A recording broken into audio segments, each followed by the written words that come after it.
네, 안녕하세요. 상철씨입니다. 오늘은 3월 12일, 일요일 밤 10시 반 정도 됐고요. 아마도 월요일 밤에 듣고 계시겠죠?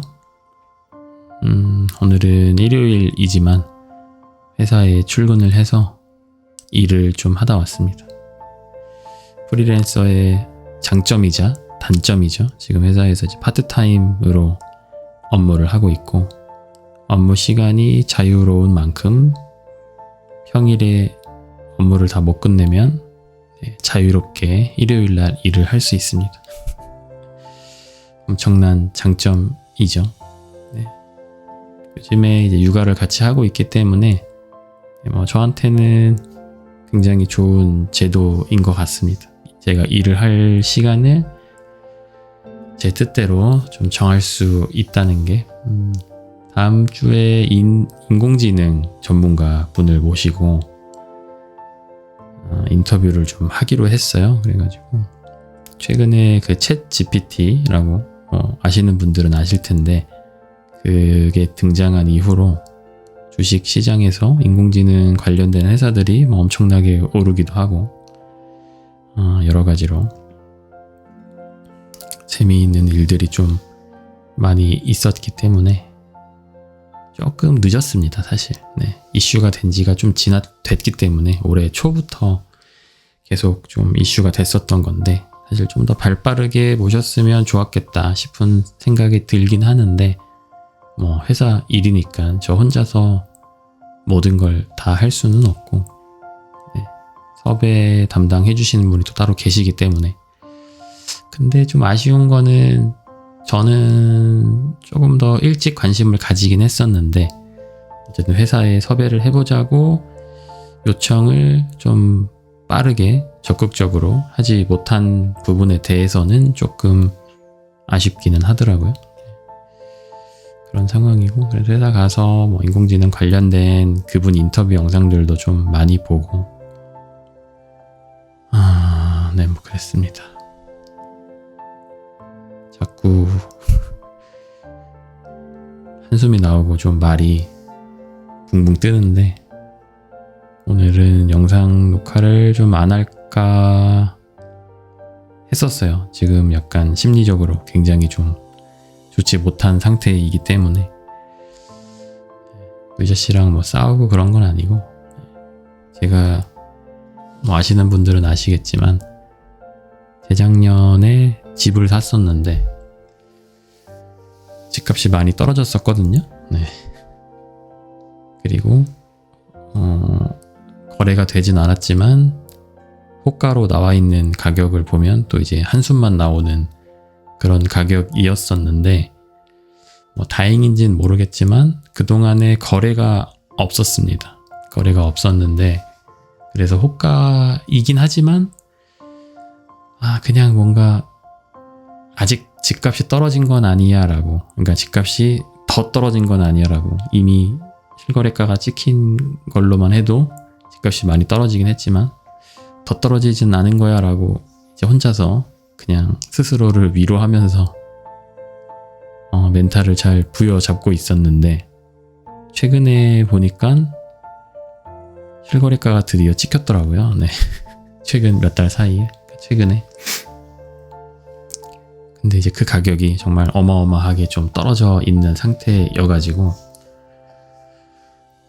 그리고 아까 회사에서 일을 하다가 봤는데, 그게 참 안 보려고 하는데, 어차피 제가 샀던 가격으로 돌아갈 일은 없을 것 같으니까 안 보려고 하는데, 궁금해서 가끔씩 본단 말이죠. 그럼 들어가면 이제 거래가 이제 없으니까, 물론 호가는 엄청 낮게 나와 있지만 그냥 이제 위안을 삼고 다시 일상을 좀 열심히 살아갔었는데, 오늘은 아주 충격적인 가격으로 실거래가 되어버려가지고 지금 약간 좀 멘탈이 나가서, 기존에도 이미 집값이 많이 떨어져 있는 상태이기는 했었는데, 거기서 이제 실거래가가 실제로 찍히면서 그 가격들보다도, 뭔가 원래 호가로 나와 있던 가격보다도 몇 천만 원이 더 싸게 거래가 됐더라고요. 그래가지고 지금 약간 제정신이 아닙니다. 어떻게 해야 되나. 물론 뭐 나중에 들어가서 살려고 샀던 집이고 뭐 평생 살 생각으로 사긴 했거든요. 그러니까 거의 뭐 사실 팔 일이 크게 많지는 않겠죠. 제가 뭐 갑자기 떼돈을 벌어가지고 더 좋은 지역으로 이사를 간다거나 뭐 그러지 않은 다음에는 딱히 뭐 팔 생각이 없었던 집이긴 한데 그래도 뭐 언젠가 어떻게 될지 모르니까. 그리고 우리나라에서 이제 부동산이라는 게 물론 이제 내가 살아가는 주거의 목적으로 구입을 하기도 하지만 나의 자산을 최소한 인플레이션에서는 인플레이션만큼은 방어할 정도로 그런 수단으로 그러니까 구입을 하잖아요. 뭐 오르면은 자산 가치가 더 올라가니까 뭐 월급이랑 같이 노동소득이랑 같이 좀 자본소득까지 누리는 그런 개념으로 보통 부동산을 구입을 하는데 네, 저는 뭐 아직 산지 뭐 그렇게 오래된 건 아니지만 네. 처음에 생각했던 거에 비해서 너무 심하게 많이 빨리 떨어져서 워낙 또 고점에 많이 오른 상태에서 샀었기 때문에 뭐 조금 떨어질 수도 있겠다라고 생각은 했는데 이렇게 단기간에 많이 빠질 줄은 전혀 예상을 못했기 때문에 그래서 또 전세에도 많이 빠졌거든요. 제가 전세를 끼고 샀었기 때문에 그래서 전세금도 이제 올해 말일쯤에 이제 세입자가 나가기로 되어 있어서 전세금도 이제 좀 더 빼줘야 돼서 열심히 돈을 좀 모으고 있고 그래서 모은 돈이랑 근데 아마 1년 내내 열심히 모아도 그 돈만큼 이제 충당하지는 못할 것 같아서 대출 같은 거 좀 알아봤는데 대출이 뭐 나오더라고요 다행히. 그래서 뭐 그 돈을 못 해줄 그럴 일은 전혀 없을 텐데 네 그냥 뭔가 마음이 좀 찹찹하더라고요. 평생 서울 제가 2009년 10년도에 처음 올라와가지고 평생 이제 전세금만 올려주면서 전세 살면서 남의 전세금 올려주면서 평생 살았는데 갑자기 제가 집을 사니까 집값도 떨어지고 전세값도 떨어지고 해가지고 세입자의 집값 그러니까 전세금을 이제 빼줘야 되는 그런 상황이 생겨버린 거죠. 지금 와서 생각을 해보면 참 왜 그랬지 막 싶은 생각도 들고 그때 내가 집을 도대체 왜 샀을까 그런 후회가 너무 많이 되기도 하고 당장 전세가 떨어져서 나에게 어쨌든 금전적인 피해랄까요? 어쨌든 내가 무언가를 해내야만 하는 그런 상황이 어쨌든 강제적으로 좀 생겨버리기도 했고 그렇다 보니까 이제 와서 생각해보면 굳이 전세를 끼고까지 샀어야 됐을까 뭐 그런 생각 좀 들고 너무 내 주제를 넘는 내 능력을 넘는 집을 갖고 싶었던 거 아닐까 너무 내 주제를 몰랐던 게 아닐까 뭐 그런 생각도 좀 많이 들고 여러 가지로 좀 후회가 많이 되는 것 같아요. 그래도 지금은 제가 술을 거의 안 먹거든요. 술을 거의 안 먹고 최근에는 뭔가 이렇게 울고 싶다라는 느낌을 사실 가졌던 적이 한 번도 없었는데 예전에 한참 정신과 다니고 할 때는 가끔씩 되게 슬퍼질 때가 있었거든요. 그래서 많이 혼자서 울기도 하고 막 그럴 때도 있었는데 창피한 이야기지만 최근에는 뭐 거의 없었거든요. 물론 이제 미래에 대한 불안함은 늘 느끼고 있고 애기도 이제 태어났으니까 가장으로서 뭔가 좀 막막할 때도 있고 불안하고 힘들 때도 있고 뭐 그럴 때도 있었는데 그러니까 뭔가 직접적으로 막 울고 싶은 느낌이 든다거나 눈물이 날 것 같다거나 뭔가 이런 생각을 했던 적이 이런 느낌이 들었던 적이 최근에는 거의 없었거든요. 최소 뭐 한 반년 안쪽에는 없었던 것 같은데 오늘은 좀 울적하네요. 울적하고 술이 좀 땡기네요. 오늘 이제 술을 거의 안 먹거든요. 제가 뭐 먹고 싶어서 마시는 일은 거의 뭐 1년에 맥주 몇 캔 정도? 한 달에 한 번도 안 먹을 때가 대부분이고 어쩌다가 이제 사람이 맥주가 좀 땡길 때 있잖아요. 그럴 때 그냥 뭐 이렇게 허니버터칩 같은 거랑 맥주 사다가 간단히 좀 먹고 뭐 그럴 때가 있긴 한데 좀 안 좋은 감정 때문에 술이 땡긴 건 진짜 오랜만인 것 같아요. 네. 뭔가 또 이제 알바미도 태어났으니까 참 엉뚱한 시기에 평생 모은 돈으로 집을 사서 다 뭔가 날려먹은 그런 기분도 들고 뭔가 아직 그로 인해서 무언가 알바미가 피해가 갔다거나 그런 거는 없긴 한데 뭔가 그냥 괜히 미안하고 아빠로서 괜히 너무 부족한 것 같고 저도 이제 좀 더 잘 해주고 금전적으로도 살면서 좀 힘들게 하거나 그렇게 하기 싫은데 좀 더 여유 있게 해주면 좋잖아요. 부모 마음으로서. 근데 뭔가 시작부터 굉장히 크게 꼬여버린 것 같아서 제가 평생 회사 다니면서 모았던 돈이랑 유튜브 하면서 모았던 돈들이 그냥 물거품처럼 사라져 버렸어. 그래가지고 지금 좀 굉장히 허탈한 상태고 문제는 제가 이제 경제 유튜브 채널에서 인터뷰 진행하는 일을 하고 있잖아요. 대부분의 전문가들이 앞으로 몇 년은 더 하락을 할 것이다 라고 말씀을 하시더라고요. 그래서 이제 저는 갑자기 정신이 번쩍 드는 거죠. 여기서 더 빠진다고? 더 빠진다고 여기서?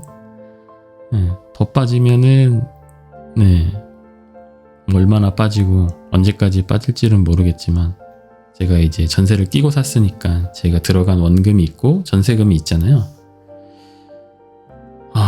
그러면 이제 제 원금이 거의 이제 사라지는 지경까지도 빠질 수도 있겠다. 여기서 더 많이 빠진다면. 물론 당장 벌어질 일은 아니긴 한데 그렇게 됐을 때 내가 과연 멘탈을 제대로 유지할 수 있을까? 지금 이 정도 빠진 상태에서도 물론 많이 빠진 거지만 지금 이 정도에서도 굉장히 많이 힘든데 더 빠지면 과연 내가 이걸 감당을 할 수 있을까? 일단 당장 내일이 이제 월요일이니까 또 한 주를 시작해야 되는데 다음 주 한 주를 내가 좀 제대로 보낼 수 있을까? 그런 걱정이 조금 많이 되네요. 네. 오늘 그래서 원래는 영상을 좀 안 찍을까 하다가 사실 이런 날 찍어봤자 뭐 그냥 넋두리만 하게 되고 오늘처럼 듣는 분들도 사실 좀 기운 빠지고 그러다 보니까 그러려고 했는데 혹시라도 지금 이 영상을 듣는 분들 중에서 사회 초년생이거나 아니면은 30살 미만 30살 넘어도 상관은 없겠다. 예. 어쨌든 나이가 조금 이제 어리신 분들 사회생활을 시작하신 지 얼마 안 되신 분들은 조금씩이라도 부동산 공부를 미리 좀 해두시는 게 좋지 않나 그런 생각이 좀 듭니다. 돈도 열심히 절약하고 모아야겠지만 조금씩이라도 이게 만약에 본인이 막 공부를 좀 잘하고 이해력이 좀 빠르고 이런 분들은 제가 볼 때는 몇 달 바짝 이제 공부하면 좋은 선택을 할 수 있는 지식을 가지게 될 수도 있는데 만약에 저는 좀 이해력이 떨어지거든요. 좀 똑똑하지도 못하고 학교 다닐 때 공부도 잘 못했고 저처럼 좀 이제 멍청하신 분들은 죄송합니다. 네, 여러분들이 멍청하다는 뜻이 아니고 혹시라도 저처럼 저와 비슷하게 이해력이 떨어지거나 조금 내가 어쨌든 그렇게 똑똑하지 못한 것 같다라고 생각이 되시는 분들은 조금 이제 일찍 관심을 갖고 부동산 공부를 좀 시작을 하는 게 좋지 않나. 어디에다가 사야 될지, 언제 사야 될지, 어떤 방식으로 사야 할지 이런 부분들을 미리미리 조금씩이라도 공부를 좀 해두시면 좋지 않나. 청약 같은 것도 공부도 좀 미리 해두시고, 이게 또 언제 어느 타이밍에 어떤 식으로 집을 사는 게 최적일지를 사실 판단하기가 쉽지 않고, 계속 이런 상황들도 변하기 때문에 미리 약간씩 좀 대비를 해놓고 있어야지 딱 상황이 닥쳤을 때 좀 실행을 할 수 있지 않나. 아니면은 상황이 딱 닥쳤을 때 바로 뭔가 실행에 옮기지는 못하더라도 기존에 약간의 지식이 좀 쌓여있는 상태라고 한다면 최소한 무얼 공부를 해야 할지 정도는 알아차릴 수 있거든요. 근데 아예 모르고 부동산에 대해서 아예 공부가 안 되어 있다.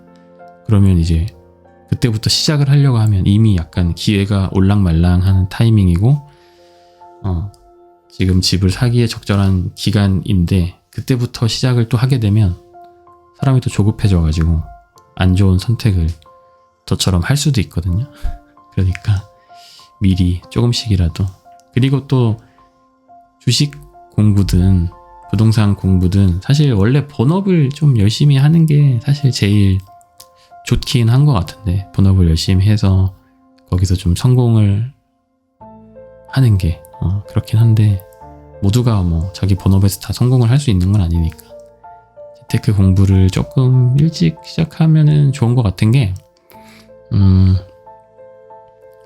약간 좀 가랑비에 옷 젖듯이 그렇게 조금씩 배워 나가는 게 있는 것 같아요. 예를 들어서 코로나가 시작됐을 때 2020년 초에 아니면 2019년 말에 사회생활을 처음 시작했다라고 시작한 사람이 있다라고 쳐보면, 그 사람이 만약에 이제 사회생활을 시작하고 나는 이제 내 본업에서 좀 잘하고 싶고 열심히 해야 될 것 같으니까 내 본업만 열심히 해야지, 다른 거 뭐 투자나 재테크 이런 경제 관련된 뉴스에는 눈길도 주지 말아야지, 이렇게 생각한 사람이 있을 수도 있고, 어떤 사람은 같은 시기에 취업을 했는데 뭔가 본업도 중요하지만 경제 공부나 재테크도 중요한 것 같으니까 조금씩은 해야지 라고 이제 뉴스도 좀 보고 책도 가끔씩이라도 몇 달에 한두 권이라도 좀 읽고, 경제 관련된 책들 이렇게 한 사람이 또 있다고 했을 때, 이게 저도 코로나를 지나고 보니까 이런 상황을 좀 정통으로 맞아보는 사람이랑 안 맞아보는 사람의 차이가 꽤 이제 크지 않을까, 이런 생각이 좀 많이 들더라고요. 그러니까 몸으로 좀 배우는 그런 것들이 좀 있는 것 같고, 지금처럼 이렇게 좀 다이나믹하게 변하는 시기를 간접적으로라도 저처럼 몸으로 다 배우지 말고 뭐 뉴스나 책을 통해서, 아니 유튜브 영상들 가끔씩 보는 걸 통해서 간접적으로 좀 배워서, 이런 상황에서는 이렇게 되는구나, 금리가 오르면 이렇게 되는구나, 이거를 뭔가 정확하게 이해를 하지는 못해도 뭔가 경험으로 내 DNA 속에 좀 새겨 넣으면 나중에 이제 뭐 관련된 책을 읽거나 아니면 다른 공부를, 이제 다른 재테크 공부를 하게 될 때도 약간 그때의 경험이 꽤 좀 크게 작용을 하는 것 같아요. 저 같은 경우도 사회생활 시작하고 사실 별로 관심이 없었거든요. 조금 해보긴 했는데 너무 어려워서 좀 하다 그냥 포기하고 관심을 좀 끊고 살았었는데, 그 동안에 제가 직접 뭘 투자를 하거나 뭐 그러지는 않았다고 하더라도 최소한의 좀 관심 정도는 갖고 살았으면,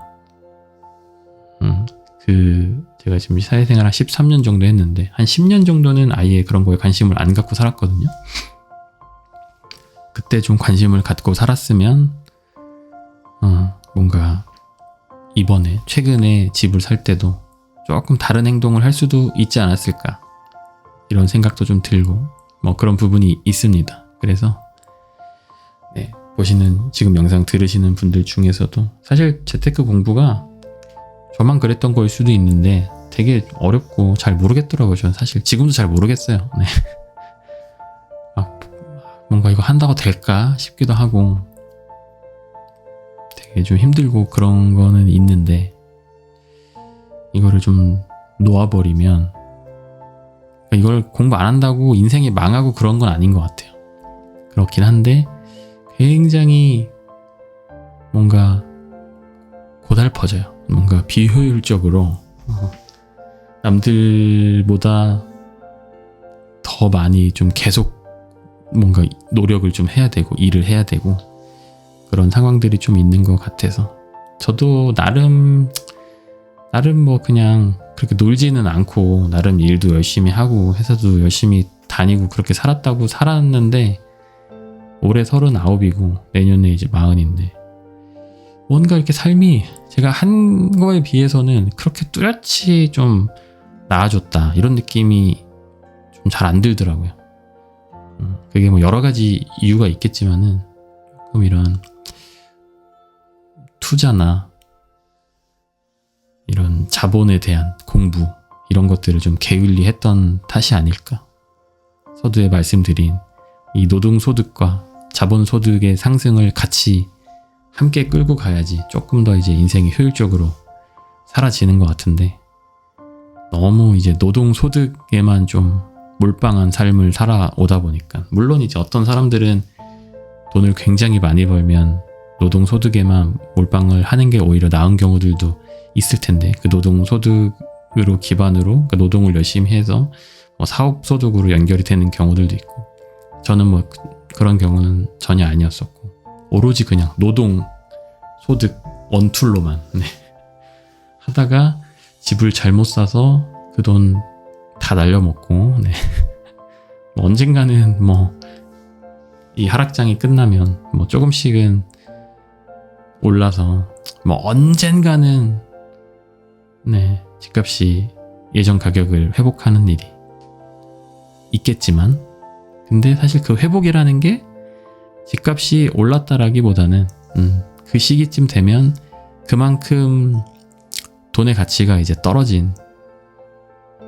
떨어져서 내 집값이 다시 예전 가격을 회복하는 뭐 그런 상황이라고 봐야겠죠. 집값이 올랐다기보다는. 예를 들어서 한 5년 떨어지고 5년 올라서 원래 가격이 되었다라고 10년 만에 원래 가격을 되찾았다라고 친다면 사실 그거는 되찾은 게 아니죠. 그동안에 10년 동안만큼 물가 상승률만큼 돈의 가치가 많이 하락했는데 같은 가격이라고 치면 엄청나게 또 빠진 거죠. 네, 뭐 오늘 참 안 찍으려고 하다가 찍었는데 이걸 올려야 될지 말아야 될지 모르겠네. 좀 부끄러운 속마음을 이야기한 것 같아서. 듣고 계시다면 올린 거겠죠? 네. 근데 좋은 게 또 뭐냐면, 또 이렇게 떠들고 나니까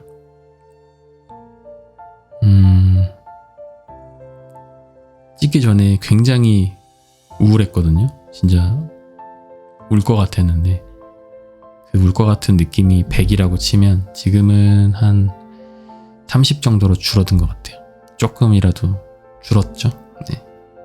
이게 제가 뭐 사람을 보고 이야기하는 건 아니고 지금은 마이크에다 대고 혼자서 떠들고 있긴 한데, 누군가에게 좀 무언가를 이렇게 참 털어놓는 행위 자체가 자체만으로도 좀 치유가 되는 그런 상황들이 좀 있는 것 같아요. 그래서 혹시라도 좀 답답하신 게 있고 뭔가 안 좋은 일이 있고 좀 해결해야 되는 불행한 일이 있고, 아니면은 해결할 수 없는 이미 벌어진 뭔가 끔찍한 일이 혹시라도 없으셨으면 좋겠지만 혹시라도 있으시다고 하면 누군가랑 좀 대화를 나눠보세요. 네. 그런 과정에서 조금 마음이 편해지실 수도 있지 않을까. 더불어 사는 사회 아닙니까? 네. 그렇다 보니까 너무 혼자 끙끙 앓고 계시지 마시고 친구랑 떠들어도 좋고 가족과 해도 좋고 예전에 저처럼 정신과 선생님과 떠들어도 좋고 아니면 저는 예전에 한참 마음이 좀 복잡하고 불안하고 이럴 땐 다이어리 같은 데다가 막 썼거든요. 주저리 하면서 지금 내가 왜 슬프지? 왜 힘들지? 그런 이유들을 막 다 적어봐요. 아니면 막 불안하잖아요. 그럼 왜 불안하지? 막 적어보다가 그러면은 보통 할 일이 많고 막 이러면 조급해지고 불안해지고 막 이럴 때가 있었거든요. 그러면 내가 지금 할 일이 뭐지? 막 쭉 써요. 그냥 뭐 한 예를 들면 7, 8개 정도 되면 하나하나 쭉 쓰는 거예요. 그럼 그 일을 하려면 내가 지금 어떻게 해야 되는지 되게 단순하고 굳이 내가 이거를 글로 옮기지 않아도 될 만큼 아주 단순한 것들이라도 다 그냥 글로 써가지고 쭉 써놓으면 뭔가 이 안에 가슴 안에 있는 게 조금 뱉어지는 그런 느낌이 좀 들더라고요. 그래서 해야 할 일이 많을 때는 특히 그런 식으로 다이어리에다 좀 정리를 해두면 하나하나 이제 하는 거죠. 근데 그렇게 글로 써서 내 눈에 보이지 않게 하면 그냥 내 머릿속에만 있다 보니까 해야 할 일들이 별거 아닌 일들도 다른 애들이랑 합쳐져가지고 굉장히 큰 일처럼 막 느껴지고 그렇더라고요. 근데 막상 종이에 써놓으면 되게 별거 아닌 것들도 많아서 뭐야 너 머릿속에 있을 땐 대단하게 커다란 녀석인 줄 알았는데 종이에 쓰고 보니까 별거 아닌 거구만 하고 이제 용기 내서 힘차게 해치우는 거죠. 네. 좀 그런 과정들이 필요하지 않나 그런 생각이 듭니다. 예전에 강과장 채널이었나 상준씨 채널이었나 모르겠는데 누가 어떤 커뮤니티에 강과장 집 샀다가 계약 취소해놓고 지금 집 없으면서 마치 지금 집이 있는데 집값이 떨어져서 힘든 것처럼 구독자들한테 쇼를 하고 있다. 저 새끼 저거 무주택자다. 뭐 이런 커뮤니티 글이 어딘가에서 제가 이제 봐가지고 구독자분이 알려줘서 봤었는데 절대 사실이 아니고요. 등기 잘 갖고 있고요. 지금도 등기 떼어보면 제 이름이랑 유자씨 이름이 공동명의로 나오고 있습니다. 저도 차라리 계약 취소가 됐던 거였으면 좋겠네. 계약금 날려도 지금 집값 떨어진 것보단 덜 손해라서 보통 10% 계약금인가요? 네, 10% 차라리 날렸어도 지금 집값은 그거보다 훨씬 많이 떨어졌기 때문에 차라리 저도 계약 취소였으면 좋겠다. 그 집이 내 집이 아니고 그냥 통장에 그 돈이 차라리 계약금만큼 까고 들어있으면 차라리 낫겠다. 왜냐면 그 돈으로 그 집을 지금 더 싸게 살 수 있으니까. 제발 그러지 마시고요. 물론 이 영상을 그런 분들이 듣고 계시진 않겠지만 오늘은 그럼 여기까지 좀 해보도록 하겠습니다. 또 편집해서 올리고 자야겠네요. 내일은 낮에 유자씨가 밖에 이제 약속이 있어가지고 낮에 잠깐 나가서 좀 지인을 만나고 들어올 예정이에요. 그래서 내일 뭐 한 오전 오후 정도는 제가 알바미를 혼자서 봐야 될 것 같은데 다른 거는 뭐 걱정되는 건 없는데 이제 수유 때문에 모유 수유를 이제 직수를 하기 때문에 그래서 일단 유축을 좀 해놓고 나가긴 할 건데 저번에 해보니까 젖병을 거부하더라고요. 그래가지고 수유한 걸 담아서 이제 해동해서 줬는데 안 먹어가지고 조금 멘붕이 왔었거든요. 그래서 젖병을 새로 샀습니다. 좀 이제 말랑말랑한 재질의 엄마의 가슴과 조금 더 유사한다고 다수의 아이들이 느끼는 그런 젖병이 있다 그래가지고 그 젖병을 이제 샀는데 내일 아침에 올지 모르겠네요. 쿠팡에서 샀는데 오면 좋을 텐데 그거 해가지고 딱 먹으면 사실 제일 좋기는 한데 그러면 사실 유자 씨도 외출을 했을 때 외출 가능 시간이 획기적으로 늘어나거든요. 왜냐면은 유축한 거 먹이면 되니까. 그러면은 뭐 사실 유축만 많이 해놓으면 뭐 제가 시간이 있을 때는 하루 종일 나가서 놀다 와도 되는 거니까요. 네, 근데 지금은 젖병을 거부하기 때문에 사실상 외출 시간이 2-3시간 이상을 넘기기가 조금 힘들죠. 아무래도 보통 지금 4시간 텀으로 마시거든요. 먹거든요. 그러니까 뭐 11시에 먹으면 3시까지는 들어와야 되는 거죠. 근데 보통 수유를 그래도 한 2-30분은 하니까 왔다 갔다 하는 시간 포함해서 3시간 반 정도 밖에 이제 못 나가 있다 보니까 유자 씨도 조금 답답한 부분이 분명히 있겠죠. 그래서 내일 꼭 유축한 거를 먹이는 걸 제가 한번 성공을 해보도록 하겠습니다. 유자 씨의 원활한 외출을 위해서. 네, 오늘은 너무 좀 우울한 이야기들만 계속 했던 것 같은데 죄송합니다. 네, 이런 감정과 이런 상황까지도 공유를 하는 게 맞나, 괜히 구독자분들께 부정적인 감정만 전달을 해드리는 게 아닌가 싶은 생각이 조금 들기는 하는데, 네, 일단 그렇습니다. 그럼 오늘은 촬영은 여기까지 하겠고요. 다음에 또 다른 영상으로 찾아오겠습니다. 그러면은 네, 다들 들어가세요.